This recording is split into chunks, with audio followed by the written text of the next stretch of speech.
अस्सलाम वालेकुम दोस्तों, आप देख रहे हैं नज़र न्यूज़ चैनल। और आपसे गुजारिश की जाती है कि नज़र न्यूज़ चैनल को सब्सक्राइब करें और लाइक करें ताकि आपको नई मालूमाती वीडियो टाइम पर मिलती रहें।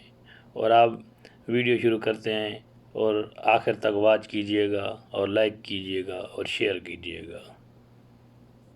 हमारी गैलेक्सी जिसका नाम है मिल्की वे, जिसके अंदर 400 अरब से ज्यादा स्टार्स मौजूद हैं, जिसका डायमीटर 1 लाख लाइट ईयर है।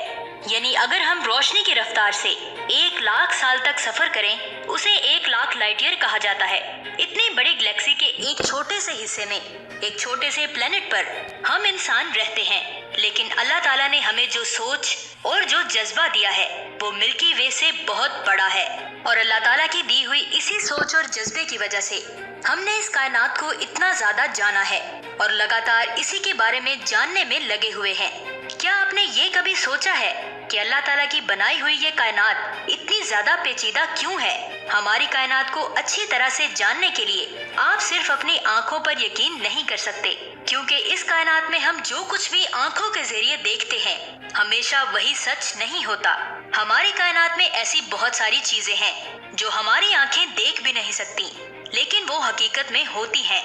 इन्हें ना दिखाई देने वाली चीजों में से एक है ब्लैक होल, जिसकी कोई रोशनी नहीं है और ना ही रोशनी इसके अंदर से गुजर सकती है, और इसी की वजह से हम कभी भी इसे नहीं देख सकते। तकरीबन एक गैलेक्सी के सेंटर में एक ब्लैक होल होता है और हमारी मिल्की वे गैलेक्सी के सेंटर में भी एक सुपर मैसिव ब्लैक होल मौजूद है जिसका नाम है सजिटेरियस स्टार। लेकिन यहाँ एक सवाल आता है कि हमने बिना देखे ब्लैक होल को कैसे ढूंढा जो दिखाई ही नहीं देता।